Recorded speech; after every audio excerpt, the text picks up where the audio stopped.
पहले इजराइल ने भारत से 1 लाख भारतीयों की मांग भारत सरकार से की थी और अब ऐसी ही मांग ताइवान ने भी कर दी है। दरअसल ताइवान ने नौकरियों के लिए एक अहम समझौते की पेशकश की है। इसके तहत ताइवान में भारत के 1 लाख श्रमिकों को नौकरी मिलेगी।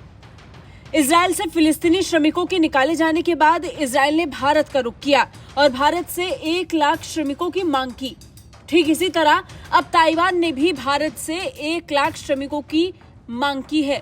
उम्मीद जताई जा रही है कि भारत और ताइवान के बीच नौकरियों को लेकर एक अहम समझौता होगा। इस समझौते में ताइवान में भारत के 1 लाख श्रमिकों को नौकरी मिलने वाली है। दरअसल ताइवान में बेरोजगारी दर न्यूनतम स्तर पर पहुंच गई है। उसे मैन्युफैक्चरिंग, स्वास्थ्य और कृषि क्षेत्र में बड़ी संख्या में श्रमिकों की जरूरत है, जो उसे अपने देश में नहीं मिल रहे। ऐसे में उसने भारत की तरफ ही समझौता आगे बढ़ाया है। ताइवान और भारत के बीच समझौता जल्द ही होने की उम्मीद है, जिसके बाद 1 लाख भारतीय नौकरी करने ताइवान जाएंगे।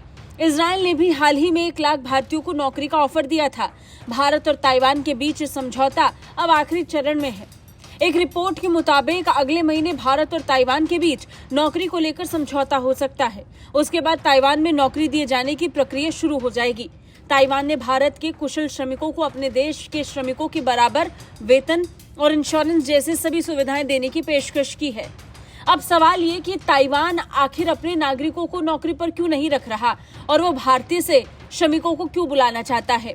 बता दें, ताइवान अपनी आबादी की बढ़ती उम्र से परेशान है। अगले 2 साल में यानी 2025 तक ताइवान की 20% से ज्यादा आबादी 80 साल की हो जाएगी। ताइवान के अलावा भी कई देश इसी समस्या से जूझ रहे हैं। हाल ही में इजराइल ने भी 1 लाख भारतीयों को कंस्ट्रक्शन और नर्सिंग क्षेत्र में नौकरी देने की पेशकश की।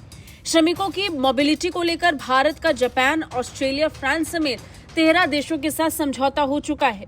इनमें से ज्यादातर देश आबादी के बूढ़े होने की समस्या से परेशान हैं। भारत और ताइवान के बीच लगातार संबंधों में बेहतरी आ रही है। इसे देखते हुए भी उम्मीद जताई जा रही है कि ठीक इसी तरीके का समझौता ताइवान के साथ भी पूरा हो सकता है। बता दें, ताइवान और भारत के बीच 2001 से 2022 तक कारोबार में जबरदस्त बढ़ोतरी देखने को मिली है। ये बढ़ोतरी 1.19 अरब डॉलर से बढ़कर 8.4 अरब डॉलर का हो गया है। दोनों देशों के बीच बेहतर होते रिश्ते निश्चित ही चीन की नींद उड़ाएंगे। बता दें, ताइवान को चीन अपना एक प्रांत मानता रहा है। उस पर किसी भी देश की दखलंदाजी को देखकर ड्रैगन बौखला जाता है। दूसरी तरफ ताइवान खुद को आजाद देश मानता है, जहां उनके अपने संविधान हैं और एक तय प्रक्रिया के तहत चुने गए नेता। अमेरिका और पश्चिम मुल्कों के लिए ताइवान बहुत जरूरी है। इसके पीछे वजह 2 हैं। पहली वजह कि भौगोलिक रूप से प्रशांत महासागर के इलाके में कई द्वीपों के बीच ताइवान फर्स्ट आइलैंड चेन कहलाता है।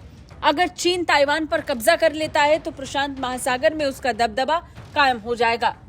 दूसरी वजह अर्थव्यवस्था है और दोनों ही लिहाजों से भारत ये नहीं चाहेगा कि ताइवान को लेकर चीन की पकड़ मजबूत हो।